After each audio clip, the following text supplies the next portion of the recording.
Bismillahirrohmanirrohim. Assalamualaikum warahmatullahi wabarakatuh. Hai teman-teman, perkenalkan nama saya Nia Purnamasari dengan NIM 1928091, Prodi Akuntansi Lembaga Keuangan Syariah, Fakultas Ekonomi dan Bisnis Islam.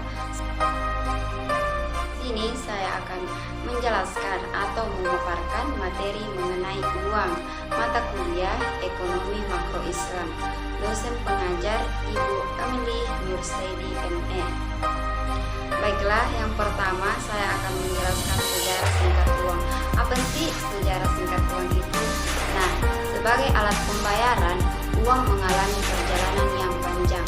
Orang zaman dahulu menggunakan sistem barter untuk mendapatkan barang yang dibutuhkan. Namun, seiring berkembangnya waktu, orang semakin kesulitan menemukan orang yang mau diajak barter atau bertukar. Selain itu, orang semakin sulit mendapatkan barang untuk dipertukarkan dengan nilai tukar yang hampir sama atau seimbang. Kemudian, banyak orang yang memunculkan pemikiran untuk menggunakan benda-benda tertentu sebagai alat tukar. Benda yang digunakan sebagai alat tukar merupakan benda yang diterima umum, bernilai tinggi dan dibutuhkan. Pada masa itu dipilihlah garam, kerang, cangkang, binatang yang indah. Tetapi hal tersebut tak berlangsung lama karena benda tersebut tidak memiliki daya tahan lama dan mudah rapuh. Selanjutnya muncul uang logam seperti emas dan perak. Tak hanya memiliki nilai tinggi, benda tersebut dapat dipecah tanpa mengurangi nilainya. Seiring dengan berkembangnya perekonomian, uang logam dinilai sulit untuk digunakan sebagai alat tukar dalam transaksi berjumlah besar. Hal tersebut membuat lahirnya uang kertas yang awalnya hanya sebagai alat bukti kepemilikan emas dan perak.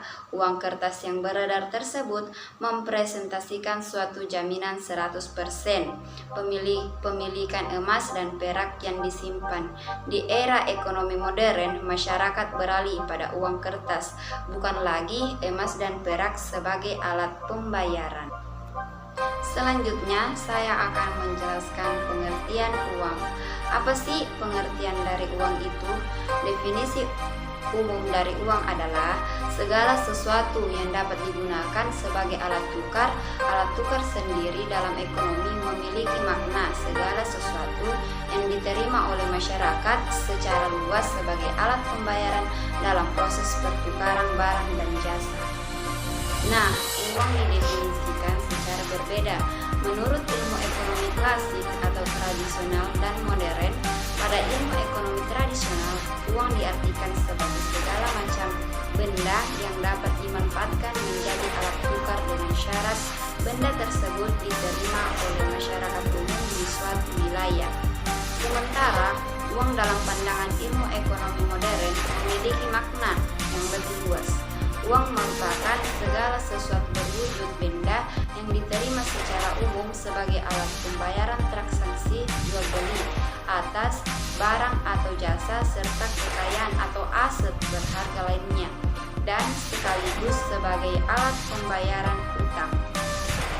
Nah, dari beberapa definisi tersebut dapat diambil suatu kesimpulan bahwa uang merupakan suatu benda yang diterima secara umum oleh masyarakat di suatu wilayah guna mengukur nilai, menukar, dan membayar setiap transaksi pembelian barang dan jasa, serta menimbun kekayaan. Selanjutnya, jenis-jenis uang. Jenis-jenis uang dibedakan menjadi dua macam. Yang pertama, berdasarkan peredarannya, dan yang kedua, berdasarkan bahan pembuatannya. Nah, berdasarkan peredarannya dibagi menjadi dua. Ada uang kartal dan ada uang giral, di mana uang kartal sebagai uang yang beredar resmi di masyarakat. Uang kartal merupakan alat pembayaran yang sah dan wajib digunakan oleh masyarakat dalam melakukan kegiatan ekonomi sehari-hari. Yang kedua adalah uang giral, sebagaimana uang kartal. Uang giral juga beredar di masyarakat, hanya saja pada kalangan tertentu. Artinya, jenis uang ini tidak tidak wajib digunakan oleh masyarakat untuk melakukan transaksi atau kegiatan ekonomi sehari-hari. Uang giral umumnya dimiliki oleh kalangan masyarakat tertentu karena berbentuk simpangan di bank yang dapat ditarik sesuai kebutuhan dengan menggunakan perintah bayar berupa cek. Yang kedua, berdasarkan bahan pembuatannya. Di sini juga dibagi menjadi dua. Yang pertama uang logam dan yang kedua uang kertas, di mana uang logam sesuai dengan namanya. Jenis uang ini tersebut dari logam yang biasanya berupa emas atau perak yang nilainya cenderung tinggi dan lebih stabil dibandingkan jenis logam lainnya. Nah, contoh dari uang logam yaitu seperti ini. Selanjutnya, uang kertas. Jenis uang ini terbuat dari bahan baku kertas khusus yang tidak mudah robek atau rusak. Uang kertas desain sedemikian rupa dengan memadukan gambar, simbol, dan logo tertentu yang mudah dikenali dan dibedakan untuk setiap satuan nominalnya. Di sini saya mengambil contoh uang kertas.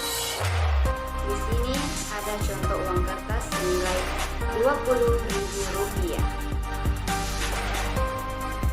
Selanjutnya yang terakhir ada fungsi asli uang, di mana yang pertama yaitu uang sebagai alat tukar. Fungsi uang yang pertama adalah sebagai alat tukar. Alat tukar merupakan fungsi utama uang karena pada dasarnya penggunaan uang adalah untuk memudahkan proses pertukaran.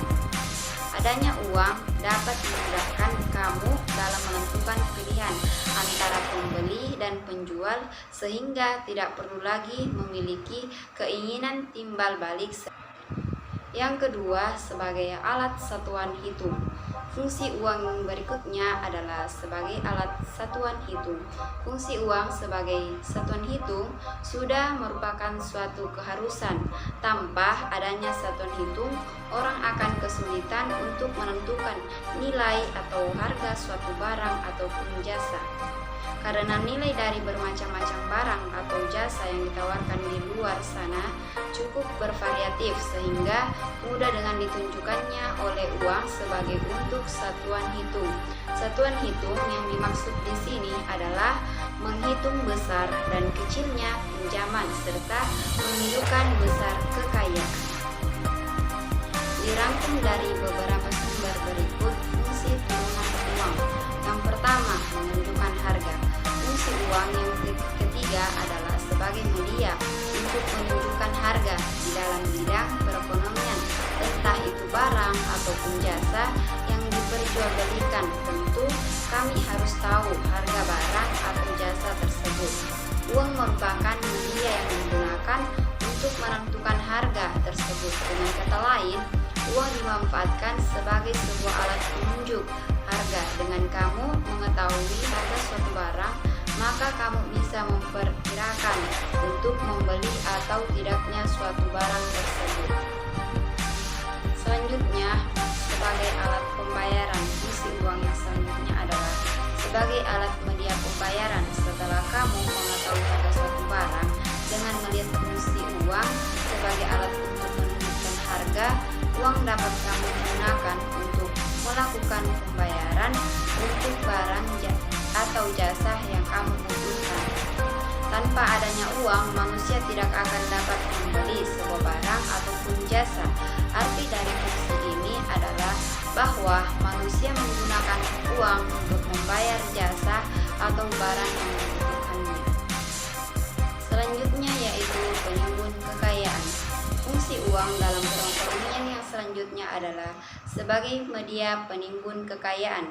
Uang adalah bagian kekayaan seseorang atau perusahaan dalam menunjukkan seberapa besar finansial yang dimiliki.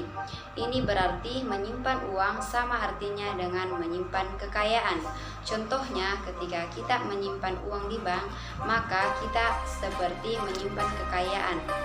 Selanjutnya yaitu pemindah kekayaan. Fungsi uang yang berikutnya adalah sebagai alat pemindah kekayaan. Fungsi uang yang keenam adalah sebagai alat pemindah kekayaan. Uang sebagai pemindah kekayaan maksudnya ialah seseorang yang memiliki suatu kekayaan dapat dipindahkan ke dalam bentuk kekayaan lain dengan perantara uang. Selanjutnya yaitu sebagai penunjang kegiatan ekonomi dan sosial. Fungsi uang dalam perekonomian yang selanjutnya adalah sebagai penunjang kegiatan ekonomi dan sosial. Uang merupakan benda yang sangat berpengaruh dalam masyarakat dan dianggap sangat mendukung aktivitas ekonomi dan sosial. Hal tersebut dikarenakan setiap orang akan termotivasi untuk memperoleh uang sehingga mereka ingin bekerja ataupun melakukan kegiatan ekonomi. Motivasi ini didapatkan juga karena uang merupakan sebuah kebutuhan dalam kehidupan. Nah, yang terakhir yaitu alat pembayar hutang. Fungsi uang yang terakhir adalah sebagai media untuk membayar hutang. Uang berfungsi untuk melakukan dan menentukan pembayaran kewajiban atau digunakan untuk standar pembayaran hutang. Hal tersebut karena uang dapat digunakan untuk mengukur atau menjadikan standar pembayaran hutang pada masa yang akan datang.